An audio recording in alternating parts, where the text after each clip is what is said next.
are you 412 and Dash peeps? I hope you're all doing well today.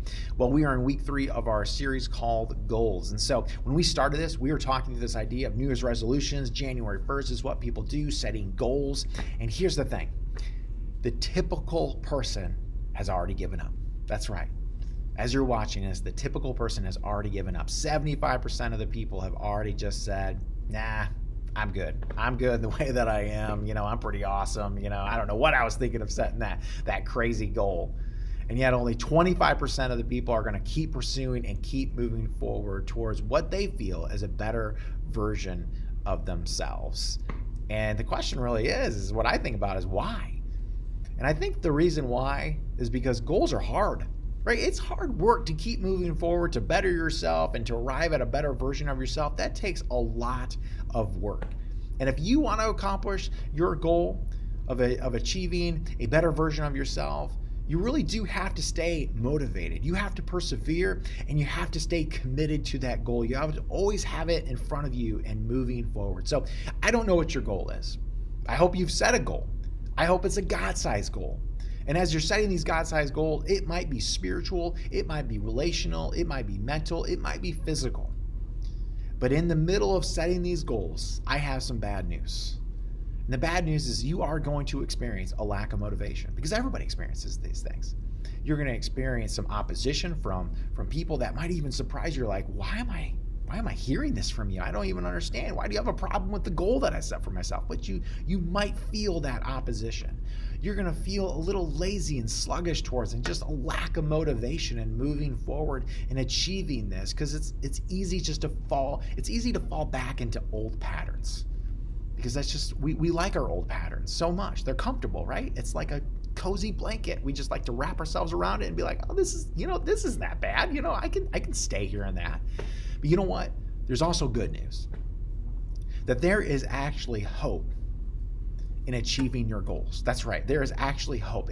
As much as you will feel these things of the lack of motivation and the pressure to give up, and that laziness and just, that lack of commitment, you're going to feel that and that tension inside of you. The good news is there's hope and that there's strength out there to help push you past those points and to get you through that, to help you barrel through so you can actually achieve and accomplish your goal and arrive at that better version of yourself that you are going after, that and achieving that God-sized goal. So what do we do, right? What do we do? How do we actually make this happen when we feel that lack of motivation, when we feel that opposition? How do we find strength and hope to move forward? Well, for that, I want us to go back and look at the main person we've been studying throughout this entire series, and his name is Nehemiah. And in case you need a reminder, he had a God-sized goal. He wanted to rebuild the walls of Jerusalem. So he actually went before the king, got his supplies, got his permission, went back. And the part that we are reading, he is actually back in Jerusalem, and he is actually rebuilding the walls. He's gotten people around him. He's gotten his community, and they are starting to do amazing things.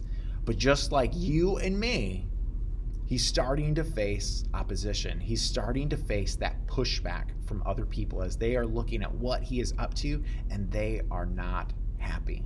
And so with that, let's get into Nehemiah here. We're going to be starting in chapter 4 here and reading a few verses. So starting in verse 1, this is where we get into a story. It says, Sanballat was very angry when he learned that we were rebuilding the wall. He flew into a rage and mocked the Jews, saying in front of his friends and the Samaritan army officers, what does this bunch of poor, feeble Jews think they're doing?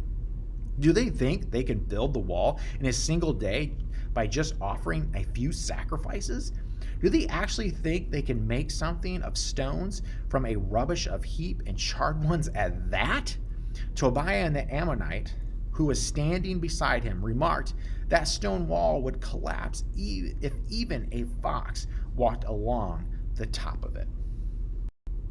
All right, we've just been introduced to the villains of the story, right? They are the villains, they are the bullies, they are the opposition that Nehemiah is facing.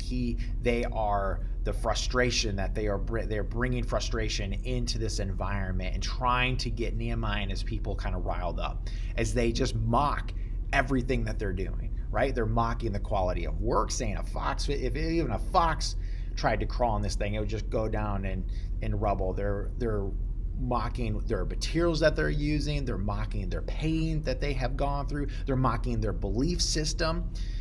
They are going after everything, and what they're trying to do is take away their hope, right? That's what they're trying to do. They're trying to take away their hope, because if you can take hope away, you can get people distracted and get them off their project, get them off their goal, and get them chasing other things, or just getting compliant and going back to old patterns.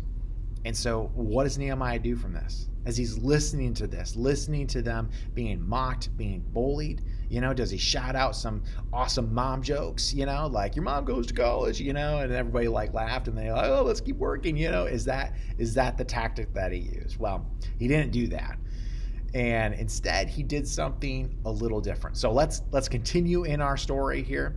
We're going to be picking up this in verse 4, and let's just lean in a little bit on what Nehemiah did throughout this process of hearing what his opposition and these bullies were up to. And so, starting in verse 4, it says this: "Then I prayed, hear us, our God, for we are being mocked. May their scoffing fall back on their own heads, and may they themselves become captives in a foreign land. Do not ignore their guilt. Do not blot out their sins, for they have provoked you to anger here in front of the builders."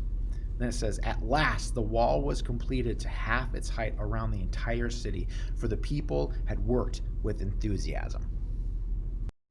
All right. So there's so much to talk about here, but I just want to kind of whittle it down to 3 different things that I noticed throughout this whole interaction. And the first thing that I noticed is that Nehemiah didn't get distracted, right? He didn't play their games.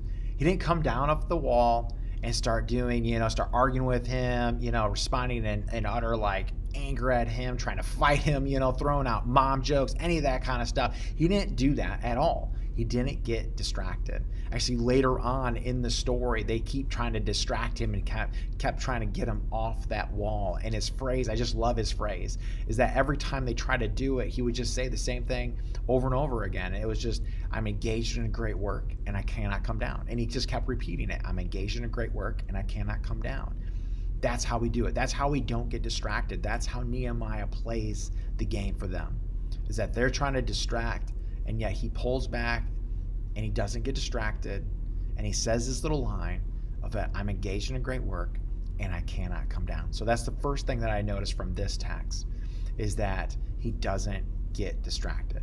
The second thing that I noticed is that Nehemiah took it to God, right? He took it to God. And in his text, he says some pretty raw stuff, to God, of wanting them to become captives inside of a foreign land, just like the Jews were, being captive in Babylon and stuff like that. And so he's being really honest. He is very frustrated. So it's not that Nehemiah's not frustrated. It's not that these insults aren't getting to him, but he takes it to a source that can actually somewhat do something about it, that can help push him and help him maybe see perspective in the situation, is that he doesn't respond to them, rather he responds to God, as he's talking to him and putting that at God's feet and just being extremely honest. And so often we hold back on our honesty sometimes with God, because we're like, oh, I want to be, I don't want to be disrespectful. Sometimes we just have to be honest, because God already knows what's going on in us. He already knows kind of what we're thinking and feeling. So you might as well just say it out loud, right? Say it out loud. Let God know. Be like Nehemiah, that when we're trying to achieve your goals, when you're trying to get something done and you're feeling that opposition, when you're feeling like somebody's frustrating you, instead of responding to them, respond to God. Take it to God. Just like Nehemiah took it to God. So that's what we can learn. Take it to God. So there's one more thing that we can learn from this, and that's number 3, is this, is that Nehemiah kept going, right? He just kept on working, right? And as people kept on working, he kept motivating them to get the job done. It had been so easy to be distracted in the middle of all of this, to get down off the wall, to engage in that conversation with them and these officers and all these other people that were there. That would have been simple. But instead, he chose a different path. A path that we need to be learning from, a path that actually will lead to success. Is the last verse that we read, is that by the end of the day, they finished the wall. They finished half of that wall all the way around, half of the way up, as they got a lot of stuff done because they followed a simple pattern. And this is what we can learn from this text, is we're thinking forward and trying to achieve big things. The thing is we read this little part in chapter 4. And if you were just to do this on your own and keep reading, you would find out that he keeps having this opposition. Like, it doesn't end there. They don't say, wow, they completed half this wall, it's half the way up. I'm like, we're just not getting anywhere, so we're just going to leave them alone and kind of let them do their thing. No, that's not how it worked for Nehemiah, and that's probably not how it's going to work for you. Is that Nehemiah kept experiencing these setbacks, kept experiencing this opposition throughout his life. But just like I said, there's bad news, right? And there's good news. And the good news is that there's hope. And that's what I want to share. This is like the main point of our talk here today. Just that main point that I want to lay down here is that there is hope and that there is strength. And so our main line for today is this, is that God gives us strength to pursue God-sized goals. So no matter what the world throws at you, no matter what people throw at you, no matter what you're feeling, that lack of motivation, that pushback from sources that you're like surprised a little bit from, is that God's with you in the middle of it. And I need you to hear that. God's with you in the middle of it. And God gives us the strength to pursue God-sized goals. God gives us strength to pursue God-sized goals. So, what's your goal? We've been talking like that goal that is plan worthy. What is that goal that you hopefully have been pursuing? And how have you been planning for it? And in the middle of planning, what we've been talking about here is you should plan for opposition. What are your steps that you're going to take when you're starting to feel that inner struggle within yourselves? It's not even other people, it's just yourself. That lack of motivation, that lack of commitment, of wanting to fall back into older patterns. What do you do? Or what do you do when you're feeling like friends or pressure from friends to abandon that goal and to step away? And when people are telling you that's too big, that's you'll never make that happen. Like you're just one person, right? What do we do when we're hearing that from outside and in? How do we plan for this? How do we tap into this strength that I've been talking about here? Is that God gives us strength to pursue our God-sized goal. How do we get into that? And I want to just share 5 different things with you that we can learn from Nehemiah, from his life, and what we've been reading about today. And the first is this, is take it to God, right? That's number 1. Take it to God. As we see this, a pattern in Nehemiah's life is he constantly took things to God. From the very beginning, he took it to God, he prayed, and he had that conversation. It's that easy step because God is our foundation. He's the one who has our back. He wants good things for us. And if it's a God-sized goal, he especially wants us to move forward and accomplish that. The thing is you may not believe this or not, but God really does have your back. God really does want the best things for you. God loves you so much that he sent his one and only son for you and for me. And that's an amazing thing. Don't ever forget it. That's how big God's love is for you. And if he's willing to send his son for you, then he's willing to step into your life and help you move forward in achieving this goal that you have set for yourselves. Because if he's willing to send his son, he's willing to be there in the middle of all this that you are setting for yourself of this goal. So keep pursuing, take it to God. That's number 1. Number 2 is this, choose community, right? Find your people. Hopefully it's your small group. Hopefully you have a group that you have at your school. Have that community that you can always fall back on, because this is also something that God gives us. He gives us other people to go and talk to have conversations with when we're feeling frustrated, when we're feeling that lack of motivation. We can go and talk, and they can actually be that motivating factor in our life to help push us, to keep us from giving up, and to keep pushing us to pursue our goals that we have in front of us, to achieving them and accomplishing them and becoming that better version of ourselves. So choose your community. So take it to God, choose your community. And number 3 is this, is rest. I know. Who doesn't love to rest, right? We weren't designed to hustle 24/7. That's just not how we're designed. We can maybe do that for like a week or 2 or even a little bit stronger, but at some point, we're going to start breaking down. So take it from me, rest, take a break, breathe, right? Take a nap. Naps are awesome, right? Sleep in a little bit. Take that break. It is something we all need. We all need to take a break, right? So take it to God, choose a community, rest. And the fourth is this: don't get distracted. It seems so easy to say, right? Don't get distracted. But there's going to be so many things pulling at our attention that we need to be reminded of this, right? You have your phones, you have TV, you have that awesome new Netflix series that just came out that you really want to watch, right? You got Instagram, YouTube, Facebook, Snapchat, TikTok, whatever it might be. I don't know what your thing is, but video games. But there's so many distractions. Don't get distracted from your goals. Don't come down. Remember, you are engaged in a great work and you cannot come down. Don't get distracted. So we have take it to God. Choose community, rest, don't get distracted. And the last, but certainly not least, is this: keep going, right? Keep going. That's it. Keep going. Keep moving forward. Even when it's a small step, even when you take 2 steps backwards, keep going. It doesn't matter.